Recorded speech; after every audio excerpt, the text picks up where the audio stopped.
1절서부터 마지막 22절까지 우리가 교독을 했죠.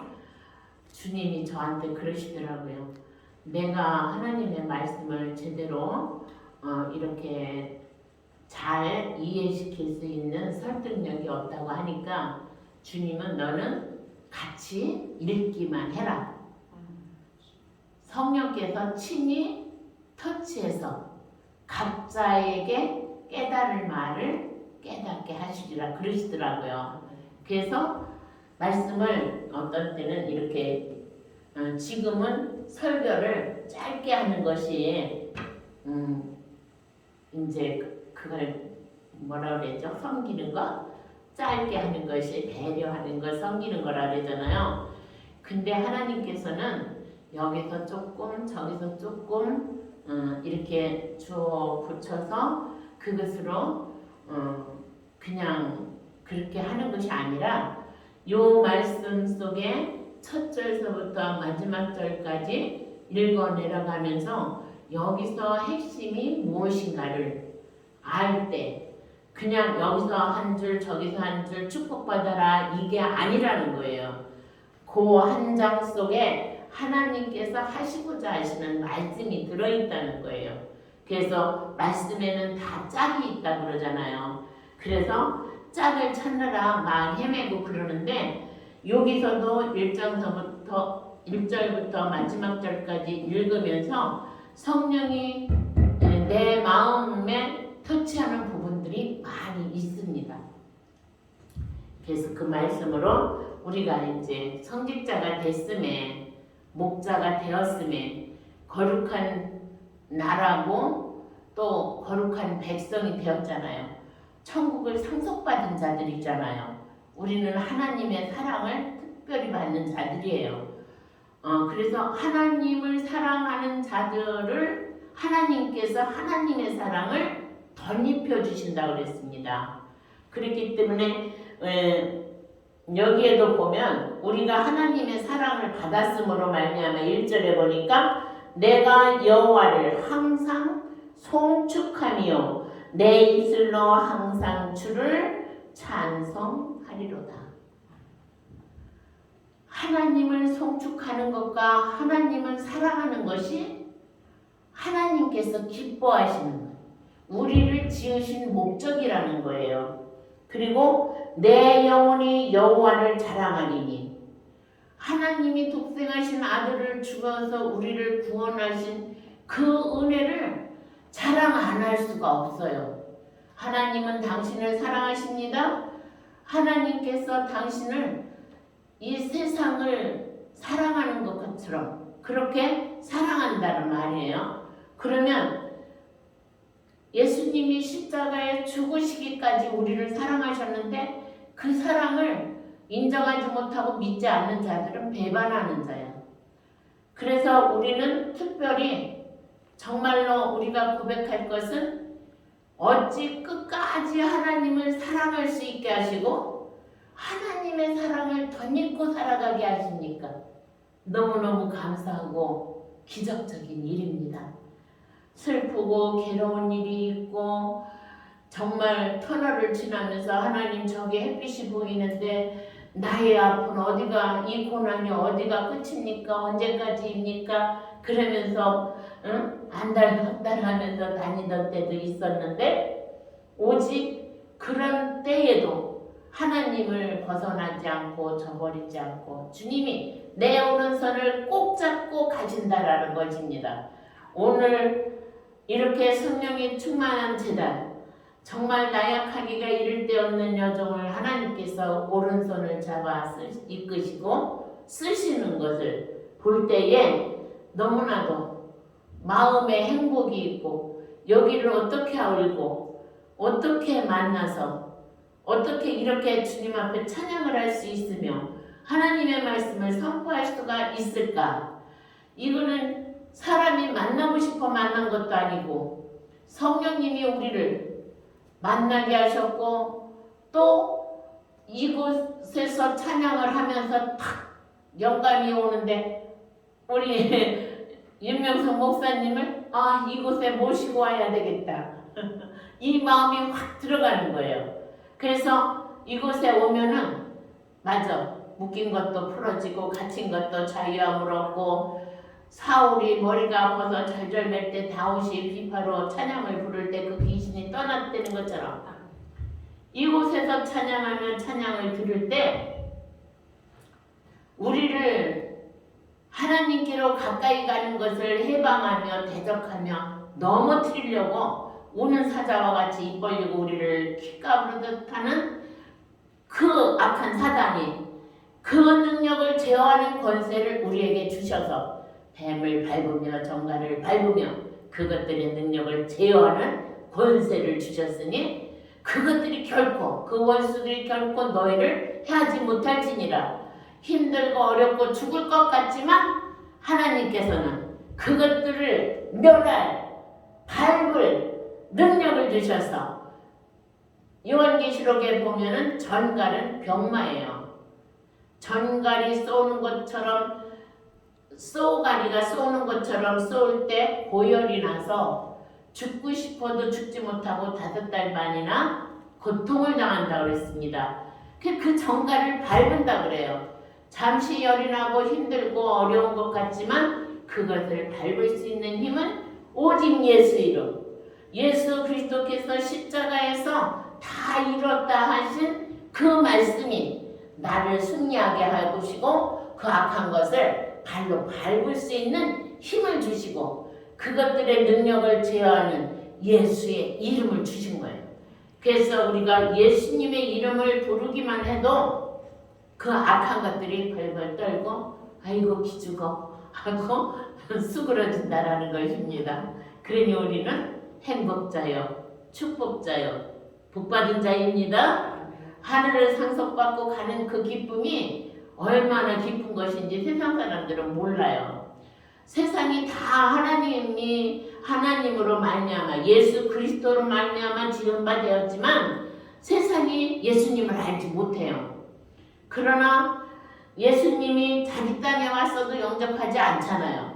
그러나 우리는 어때요? 똑같은 사람의 형상이요, 똑같이 살아가는 사람인데 하나님께서 눈을 여시고 귀를 여시고 마음을 열어서 그 예수님을 믿게 하시는 거야. 영접하게 하시는 거야. 하나님의 자녀가 되게 하셨어. 그리고 그 하나님이 우리를 보호하시고 얼마나 행복합니까? 여러분 행복하시죠? 네. 그런 이길 수 있는 힘이 있는 것입니다. 그래서 날마다 성축하며 여호와를 내 영혼이 여호와를 자랑하리니 여호와를 그 자랑을 할 때에 아들을 주신 여호와 하나님을 알고 하나님이 보내신 자를 아는 것이 명철이라고 했습니다. 그 명철을 주신 그 하나님이 그 하나님을 자랑할 때에 공고한 자들이 듣고 공고한 자들이 듣고 이를 듣고 기뻐하리로다. 하나님의 그 전지전능하신 하나님, 통치하시는 하나님, 다스리시는 하나님, 왕의 왕이신 하나님, 이 세상의 왕보다도 더 높고 더 높으신 하나님이 왕으로 예수 그리스도를 왕으로 삼으시고 우리를 왕의 또 주님과 함께 왕의 자리에 들어가서 죄를 심판하게 하시니 얼마나 감사합니까? 우리가 이런 축복을 받고 살아가고 있습니다. 나와 함께 여호와를 광대하시다며 함께 그의 이름을 높이세. 항상 예수님의 이름을 높이세요. 예수님의 이름을 높이면 예수님이 우리 이름을 높여주신대요. 예수님을 마음에 품으면 우리를 영화롭게 하신대요. 잠언서 8장에 있는 말씀입니다. 4장 8절인가? 그리고 내가 여호와께 간구하면 내게 응답하시고 뭐든지 아들을 주시니가 아들과 함께 더 좋은 것을 주지 않겠느냐. 성령님께서 우리에게 오셔서 하나님의 깊은 곳까지 통달하셔서 하나님의 뜻을 우리에게 가르쳐 주신다고 하십니다. 그러니까 때로 성령의 감동을 받아서 세상이 모르는 비밀을 알게 하시는 거예요. 그래서 하나님을 높일 수 있게 하시고 하나님을 품게 하시고 하나님의 말씀에 순종하게 하시고 하나님을 깨닫게 하시고 생각만 해도 기쁘고 즐겁고 감사한 것을 볼 수가 있습니다. 그들이 주를 앙망하고 광채를 배웠으니 그들이 얼굴이 부끄럽지 아니하리로다. 거짓말을 아니하고 진실만 말하는. 그러니까 하나님께서 우리를 권고할 때가 축복입니다. 하나님께서 권고한 자들의 부르짖음을 들으신대요. 찬양에도 하나님은 신음하는 작은 소리에도 들으시는 하나님이세요. 그래서 어떤 때는 힘들고 어려워서 두 눈어서 뒹굴거리면서 아버지 이럴 땐 아버지 너무 힘이 없어요. 아버지 피곤해요. 나 그냥 잘래요. 하나님 무릎 좀 펴주세요. 나 좀 아픔에 안아주세요. 이러면서 잠이 들고, 그래서 머리만 땅에 대면 잠깐이라도 고나게 자고 일어나니까 피곤이 싹 달아나고 또 일어나게 되고 너무 감사합니다. 그래서 우리는 이런 축복을 받고 살아가고 있습니다. 그리고도 또 뭐예요? 7절에 보니까 여호와의 천사가 주를 경외하는 자들을 둘러진치고, 하나님의 천사들이 둘러진치고 하나님을 경외하는 자들을, 그리고 그들을 건지시는도다. 우리가 공부할 때라도 천사들을 보내셔서 우리를 지켜주시는 거예요. 둘러진쳐서.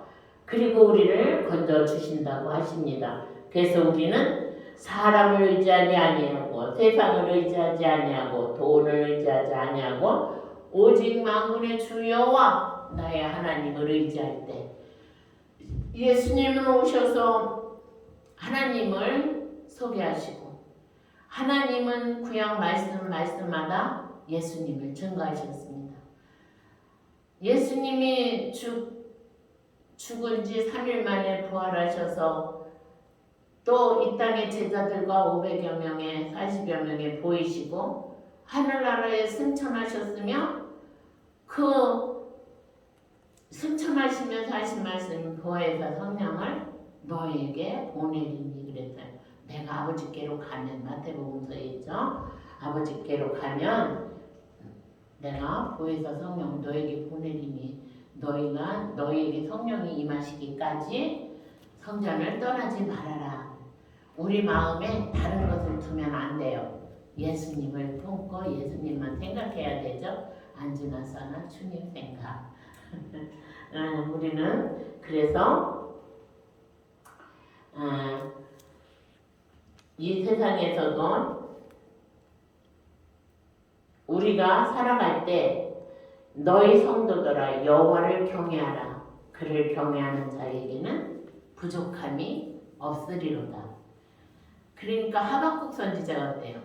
외양간에 소가 없어도 곡간에 양식이 없어도 포도원에 포도가 없어도 나는 주 여호와 나의 하나님으로 기뻐하며 예수 그리스도로 즐거워하리라.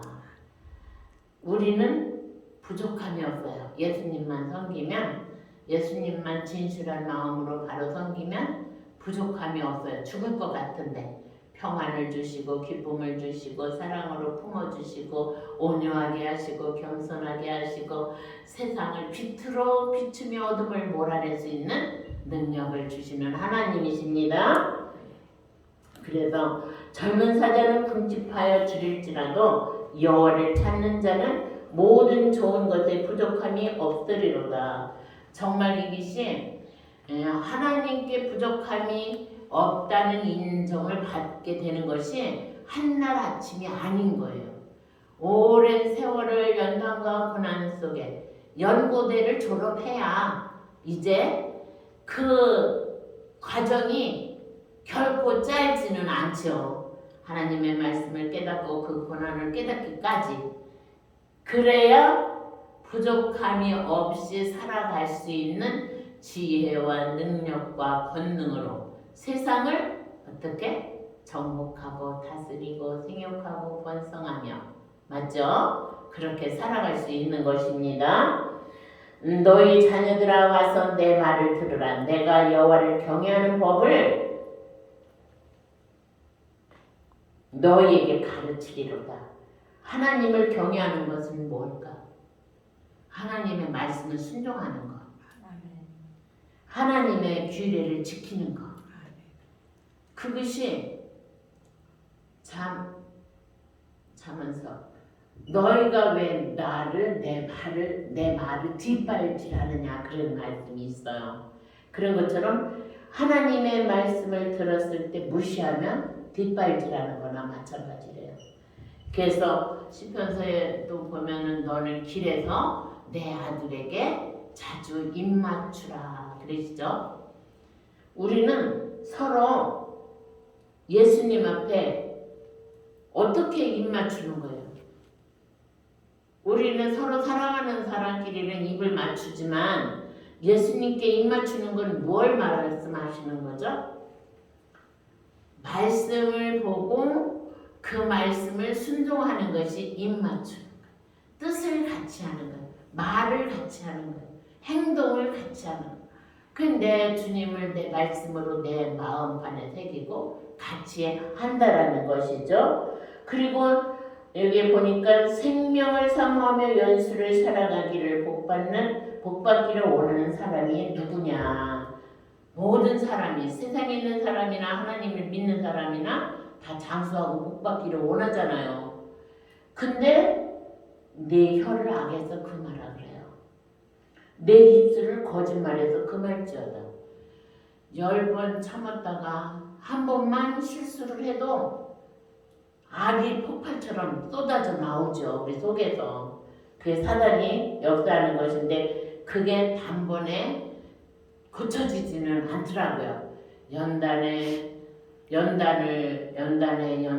거쳐서 그것을 참고 이기고 견디고, 처음에는 못 참아. 그냥 맞싸워. 근데 두 번째, 세 번째 이 과정이 지나가면서 나는 뭐예요? 새로운 피조물로 하나님의 보혈로 정하게 되고 새로운 피조물이 되어가는 것이죠. 그래서 우리 목회자들이 더욱더 여기에 집중해서 입에는 자갈을 물어야 되고 목에는 칼을 대야 되고, 음식 앞에다 칼을 대라고 그랬죠. 그리고 상담할 때도 내가 말을 많이 하는 것보다는 많이 들으라고 합니다. 하나님이 아버지 이 시간에 우리를 피곤하게 하고 졸음의 영으로 지배하려고 하는 약하고 더러운 것이 예수님 앞에 굴복하고 떠나가게 하옵소서. 예수님의 이름으로 기도합니다. 여호와의 눈은 의인을 향하시고 그의 귀는 그들의 부르짖음에 기울이시는도다. 우리가 찬양하고 부르짖을 때, 찬양은 곡조 있는 기도라고 합니다. 찬양할 때 곡조가 있어도 하나님은 더 기뻐라 들으십니다.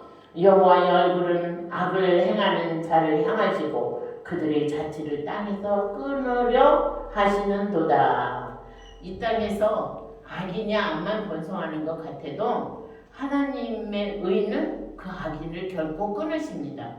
잘 될 것 같지만 우리가 공산화되지 않는 것을 믿으시기 바랍니다.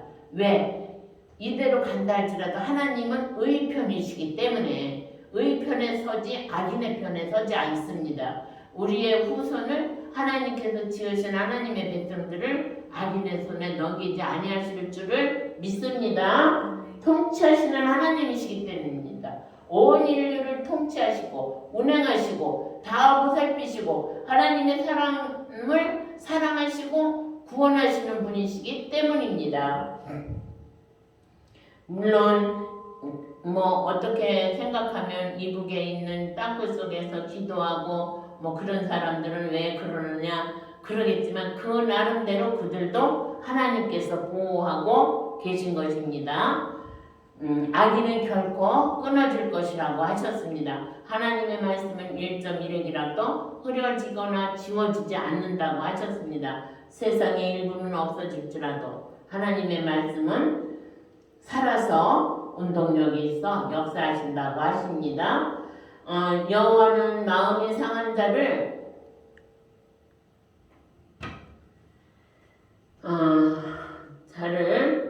가까이 하시고 마음이 상한 자, 그러니까 억울하게 누명을 쓰고 우리 선지자들이 뭐 화형당하고 칼에 목자림을 당하고 막 이렇게 죽어도 뭐라고 그러십니까? 그들의 상한 마음을 하나님께서 가까이 하신다는 거예요. 그래서 스데반이 돌무더기 속에서 천사의 얼굴을 알 수 있죠. 의인의 고난은 많으나 여호와께서 그의 모든 고난에서 건지시는도다. 우리는 의인의 편에 서면 돼요.